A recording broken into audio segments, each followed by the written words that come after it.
ہمارے چینل تبلیغ T V کو ضرور سبسکرائب کریں اور نئی اپڈیٹس کے لیے گھنٹی کے بٹن کو ضرور دبائیں۔ قرآن مجید میں اللہ تعالیٰ نے اپنے حقوق کے ساتھ ساتھ انسانیت کے ساتھ خیر خواہی، انسانیت کے ساتھ حسن سلوک کو بہت اہتمام کے ساتھ بیان کیا ہے۔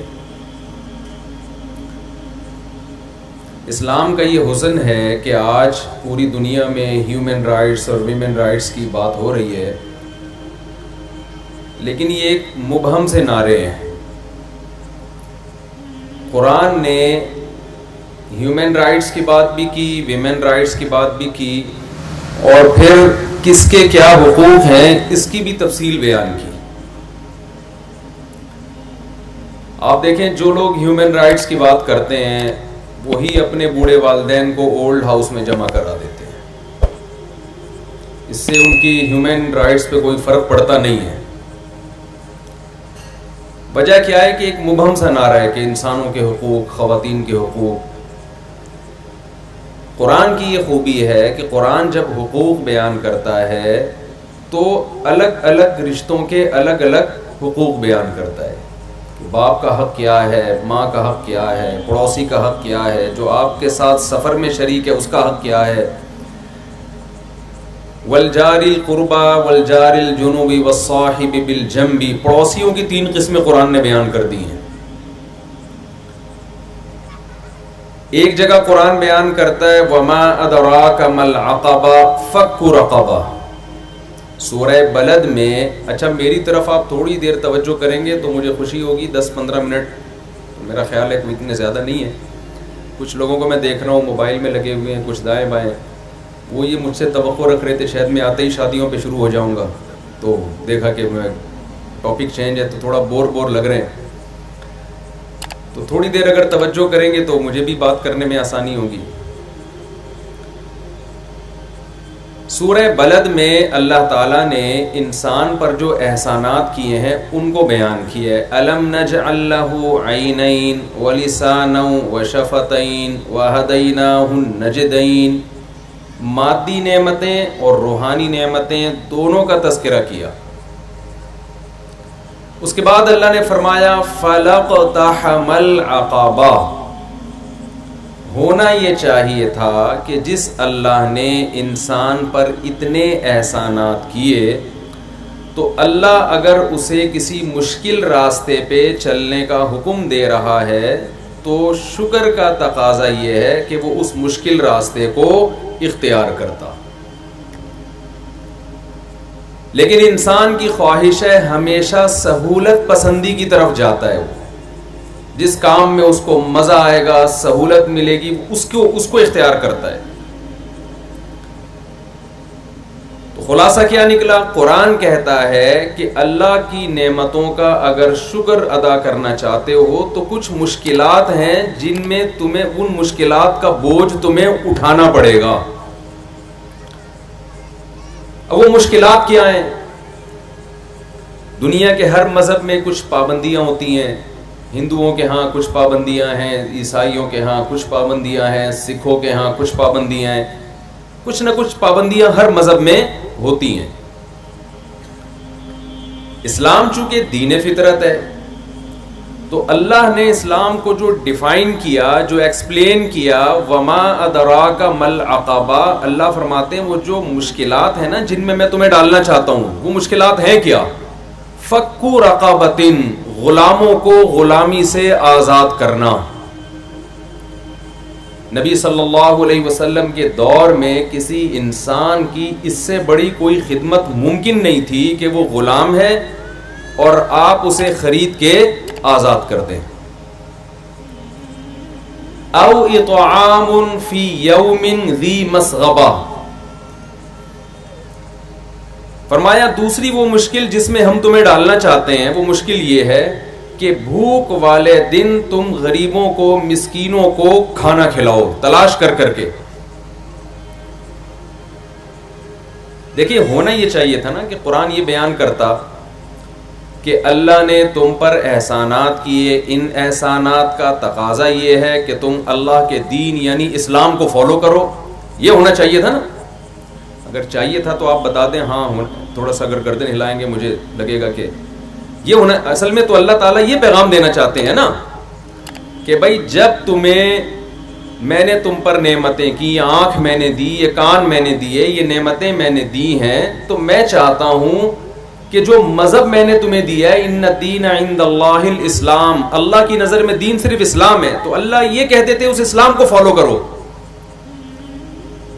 لیکن اللہ نے یہاں اسلام کی جو تعبیر کی ہے, اسلام کو جو ایکسپلین کیا ہے, وہ حقوق العباد سے ایکسپلین کیا ہے کہ وما ادراک ما العقبات, تمہیں جس گھاٹی پہ, جس مذہب پہ چلنے کا میں حکم دے رہا ہوں, وہ مذہب نام ہے غلاموں کو آزاد کرنا اور بھوکوں کو کھانا کھلانے کا.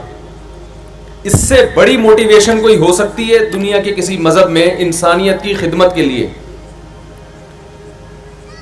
ڈاکٹر ذیشان صاحب ابھی بات کر رہے تھے نا کہ ہماری یونیورسٹیوں میں بالکل ایک لبرلزم پھیل رہا ہے, اور جو مولانا لوگ ہیں وہ بالکل عصری علوم سے بالکل ناآشنا ہیں. اس کا نقصان یہ ہو رہا ہے کہ یونیورسٹیوں میں جو طلبہ فارغ ہو رہے ہیں وہ مذہب سے بیزار ہوتے ہیں. ہمیں افسوس کے ساتھ یہ کہنا پڑتا ہے, یہ دیکھ رہے ہیں ہم کہ ہمیں درخت لگانے کی ترغیبیں بھی جو بین الاقوامی ادارے ہیں نا, وہ ہمیں ترغیب دے رہے ہیں ملک میں شجر کاری کے لیے. گورا جب درخت لگانے کی ترغیب دے گا تو وہ کیا کہے گا اس ترغیب میں کہ اس سے آکسیجن کا لیول بڑھ جاتا ہے, کاربن ڈائی آکسائڈ کم ہو جاتی ہے, صحت مند معاشرہ وجود میں آتا ہے. اس سے زیادہ اس کے پاس کوئی موٹیویشن ہے نہیں. لیکن ہمارے مذہب نے کیسا موٹیویٹ کیا ہے. صحیح ہے مسلم کی حدیث, رسول اللہ صلی اللہ علیہ وسلم نے ارشاد فرمایا, جس نے درخت لگایا جب تک چرند پرند بھی اس درخت سے کھائیں گے, اس کو قبر میں صدقے کا ثواب ملتا رہے گا. اس کے باوجود ہمارے ہاں درخت لگانے کا رواج نہیں ہے. ہمارے یہاں رواج. تو ہمیں انسانیت کی خدمت مذہب کا حصہ سمجھ کے کرنی ہے. جتنی ترغیب قرآن میں نماز کی ہے, اتنی ہی ترغیب انفاق فی سبیل اللہ کی ہے, خرچ کرنے کی. کہیں قرآن میں ایسا نہیں ہے کہ کہیں اللہ نے نماز کا حکم دیا ہو اور ساتھ میں زکوٰۃ یا صدقات و خیرات کا تذکرہ نہ کیا ہو. تو یہ ہمارے مذہب کا حصہ ہے. میں کئی سالوں سے پریشان تھا کہ ہم کس طرح سے قرآن کی ان آیات پر عمل کر سکتے ہیں. اطعام فی یوم ذی مسغبہ, بھوک والے دن کسی مسکین کو کھانا کھلانا. آپ کو معلوم ہے کہ جب انسان انفرادی طور پر انسانیت کی خدمت کرتا ہے کسی بڑی مینجمنٹ کے بغیر, تو محنت زیادہ ہوتی ہے, اس کے کا رزلٹ کوئی زیادہ ظاہر نہیں ہوتا. میرا ارادہ ہوا تھا کہ بہت سارے ٹرسٹ اس کے لیے کام کر رہے ہیں, تو میں کیونکہ اللہ نے ایک مجھے تھوڑی سی شہرت دے دی, ایک لوگوں میں ایک مشہور ہو گیا میں, تو اس شہرت کا بعض دفعہ ناجائز فائدہ اٹھایا جاتا ہے, بعض دفعہ جائز فائدہ اٹھایا جاتا ہے. تو اس شہرت کو کیسے استعمال کیا جائے, کوئی کسی ٹرسٹ کو پروموٹ کیا جائے جو کوئی ریلائبل ٹرسٹ ہو, جس پہ ہم ٹرسٹ کر سکیں. جب انسان مشہور ہوتا ہے تو لوگ اس کے پاس آتے ہیں, 5 منٹ کے لاکھوں روپے لگاتے ہیں. میرے پاس ایسے ٹرسٹ بھی آئے جنہوں نے مجھے آفر کی کہ آپ ہمارے اسٹیج پہ کھڑے ہو کر 5 منٹ تقریر کر دیں, اور تقریر بھی شادیوں پہ کر دیں, بے شک آپ چندے کی نہیں ترغیب دیں, اور آپ کو لفافے میں پہلے پیسے ہم دے دیں گے. میں نے کہا بھائی میں اپنے آپ کو کمرشل نہیں بنانا چاہتا, اور دوسرا مجھے آپ کے ٹرسٹ پہ میں ٹرسٹ کیسے کروں, میں نے جب تک اپنی آنکھوں سے نہ دیکھا ہو. لوگ آتے ہیں کتاب لکھنے کے, کتابیں لینے پر تخریج لکھوانے کے لیے نا. ہمارے حضرت نے ایک اصول بتایا تھا کہ جب تک پوری کتاب پڑھی نہ ہو آپ اس کی ذمہ داری نہیں لے سکتے. ایسے ہی کسی ٹرسٹ کے حالات کو جب تک اپنی آنکھوں سے جا کے دیکھا نہ ہو اور پورے اس کے سسٹم کو نہ دیکھا ہو, یہ کیا کام کر رہے ہیں, اس وقت تک میرا کم از کم یہ نظریہ ہے کہ میں اور آپ کسی ٹرسٹ پہ اندھا اعتماد نہیں کر سکتے. اور خاص طور پہ ہمارے کنٹری میں جہاں بلیک منی کو وائٹ کرنے کے لیے بہت سے ٹرسٹ بنائے جاتے ہیں. مجھے خود وکیلوں نے بتایا کہ بعض ٹرسٹ ایسے ہیں کہ جو کسٹم فری گاڑیاں لینے کے لیے ٹرسٹ کو استعمال کر رہے ہیں. اچھے بھی ہیں, برے بھی ہیں, ہر طرح کے ہیں. تو میں نے پھر ارادہ کیا کہ میں ایک سفر کرتا ہوں, کیونکہ پاکٹ ویلفیئر ٹرسٹ ہمارے شاگرد چلا رہے ہیں, تو اتنا بھی میں نے نہیں کیا کہ میرے شاگرد چلا رہے ہیں تو میں فوراً اناؤنسمنٹ کر دوں, اس کو پروموٹ کرنے کی کوشش کروں. میں نے 3 یا 4 تقریب سفر کیے ہیں پاکٹ ویلفیئر ٹرسٹ کے ساتھ. 3-4 سال پہلے میں تھر کے ریگستانوں میں گیا, وہاں میں نے ٹرسٹ کا کام دیکھا. اچھا, ٹرسٹ کا کام بہت تھا لیکن پبلسٹی بالکل بھی نہیں تھی, کوئی ایڈورٹائزمنٹ, مجھے ہی نہیں پتا تھا کہ ہمارے شاگرد یہ ٹرسٹ چلا رہے ہیں. تو میں نے ارادہ کیا, میں تھر گیا, ریگستانوں میں گیا, وہاں میں نے کنویں دیکھے, سولر پلیٹیں دیکھی. ان ریگستانوں میں, جھگیوں میں, ان کنووں کے ذریعے سولر پلیٹیں, موٹر لگی ہوئی ہے تاکہ وہ خود کفیل ہو جائے, ان کو بجلی کا بل نہ دینا پڑے. وہاں دیکھا کہ جھگیوں میں پانی ان کنووں کے ذریعے تقسیم ہو رہا ہے. ان ریگستانوں میں, تھر کے پسماندہ علاقوں میں مدرسہ بھی دیکھا, اسکول بھی دیکھا جو پاک ایڈ ویلفیئر ٹرسٹ کی زیر نگرانی چل رہا ہے اور ان کے ٹیچروں کی تنخواہیں پاک ایڈ ویلفیئر ٹرسٹ دے رہا ہے. اس طرح کا کم از کم میں نے کوئی اتنی مینجمنٹ اور ان جگہوں پہ کام کرنا اور ان چیزوں کی طرف توجہ دینا کہ ان جھگیوں میں ان غریبوں کو تعلیم مہیا کی جائے, یہ کم از کم مجھے اس طرح سے کہیں اور نظر نہیں آیا. 2 سال پہلے CSS کرنے والے طلبہ کو میں نے دیکھا, میں خود جا کے ملا ان سے اسلام آباد میں, ان کا میں نے انٹرویو لیا, اپنے چینل پہ ڈالا. وہ طلبہ جن کے پاس CSS کرنے کے لیے فیسوں کے پیسے نہیں ہیں لیکن ان سے امیدیں لگائی جا سکتی ہیں کہ یہ بیوروکریسی میں جا کے ملک میں کوئی مثبت تبدیلی لائیں گے, تو ہم نے دیکھا کہ پاک ایڈ ویلفیئر ٹرسٹ الحمدللہ ان طلبہ کو ان کی فیسیں پے کر کے ان کو CSS کروا رہا ہے اور ان سے یہ ایگریمنٹ لے رہا ہے کہ آپ پر جو خرچہ کیا جا رہا ہے اس بیس پہ کیا جا رہا ہے کہ آپ نے فیوچر میں پاکستان میں بیوروکریسی میں جا کے ملک میں کوئی مثبت تبدیلی لانے کی کوشش کرنی ہے. اور جب اللہ تعالیٰ آپ کو وسائل دے اور آپ کی ارننگ شروع ہو جائے تو آپ نے پھر اپنی ارننگ سے دیگر طلبہ کو CSS کروانا ہے. تو آپ دیکھیں گے انشاءاللہ اس کے 10, 20, 30 سال کے بعد جا کے پاکستان میں انشاءاللہ بہت مثبت اثرات آپ کو نظر آئیں گے. اندرون سندھ میں گیا ہوں, وہاں ہم نے سیلاب زدگان کی مدد اپنی آنکھوں سے دیکھی. کچھ ویڈیوز تو ہماری چینلز پہ بھی آئی ہیں. آدھے پانی میں گردن تک ڈوبے ہوئے لوگ میں نے دیکھے اپنی آنکھوں سے, گردن تک ڈوبے ہوئے لوگ. آپ اندازہ لگائیں کہ ان کے کیا حالت, ان جگہوں تک پہنچ کے ان میں خوراک تقسیم کرنا. اور پھر آپ نے مولانا ایاز شاہ صاحب نے جو ابھی ایک پوری پریزنٹیشن پیش کی ہے کہ صرف خوراک ان کا حل نہیں ہے, ان کے لیے مکانات کی تعمیر, اور مکان بھی اس طرح کے کہ دوبارہ سیلاب آتا ہے تو وہ مکان تباہ نہ ہو. تو یہ مینجمنٹ جس طرح سے ہمیں پاک ایڈ ویلفیئر ٹرسٹ میں نظر آئی ہے کسی اور ٹرسٹ میں اب تک ایسی نظر نہیں آئی. اور اس ٹرسٹ کی سب سے بڑی خوبی یہ ہے کہ بعض ٹرسٹوں نے ہم سے رابطہ کیا ہمیں پیسے دے کے, یعنی دیے نہیں, کوشش کی کہ بھئی آپ پیسے لے لیں اور ہمارے لیے کام کریں. یہ واحد ٹرسٹ ہے جو میری جیب سے اچھا خاصا چندہ مجھ سے نکلوا چکا ہے. تو یہ بھی ایک ٹرسٹ کے یعنی قابل ٹرسٹ ہونے کی ایک بڑی زبردست دلیل ہے کہ بجائے اس کے کہ ہمیں کوئی کمیشن مل رہا ہو, ہمیں بھی یہاں اس کو پروموٹ کرنے پر ثواب کے علاوہ الحمدللہ کچھ بھی نہیں مل رہا. الٹا مجھے پھر روکنا پڑا کہ بھائی آپ مجھے ہی نہ ایسا نہ ہو کہ میں جب گھر جاؤں تو میرے اتنے سارے گھر ہیں, میں کوئی انڈے ڈبل روٹی خریدنے کے قابل بھی نہ بچوں اور جو ہے یہی لٹ پٹا کے میں واپس آ جاؤں. تو یہ بھی ایک ٹرسٹ کے قابل ٹرسٹ ہونے کی میرا خیال ایک واضح علامت ہے. تو پاک ایڈ ویلفیئر ٹرسٹ کے جو پلاننگ ہے اس میں ایک بہت اہم بات جس کی ڈاکٹر ذیشان صاحب نے نشاندہی کی, مولانا ایاز شاہ صاحب نے بھی, کہ یہ جو مسٹر اور ملا کا فرق ہے جو بر صغیر میں انگریز کے آنے کے بعد بڑھتا چلا جا رہا ہے. وہاں گجرانوالہ میں وکلا بار سے میرا خطاب تھا, تو میں جب بیان کے لیے کھڑا ہوا تو ایک وکیل نے کہا کہ میں گھبرا رہا ہوں بہت زیادہ. میں نے کہا آپ کیوں گھبرا رہے ہیں؟ کہہ رہے اتنے سارے مولوی دیکھ کے نا مجھے کپ کپی طاری ہو رہی ہے. اچھے خاصے ہیلدی آدمی تھے. میں نے کہا آپ کو تو گھبرانا نہیں چاہیے, ہمارے سر پہ کوئی سینگ تو نہیں ہے, نہ میری جیب میں کوئی بم رکھا ہوا ہے کہ میں کوئی یہاں گرنیڈ نکال کے دکھا رہا ہوں. اس نے کہا کہیں مولوی بیٹھے ہوئے ہوں اور گھبراہٹ نہ ہو, یہ نیچرل نہیں ہے. یعنی کہیں چند مولوی اکٹھے ہو جائیں اور انسان کو بے چینی اور گھبراہٹ نہ ہو, یہ نیچرل نہیں ہے. تو انہوں نے یہ ثابت کیا کہ میں نیچر پر ہوں. اتنے سارے مولویوں کو دیکھ کے جو مجھے گھبراہٹ ہو رہی ہے بالکل نیچرل ہے.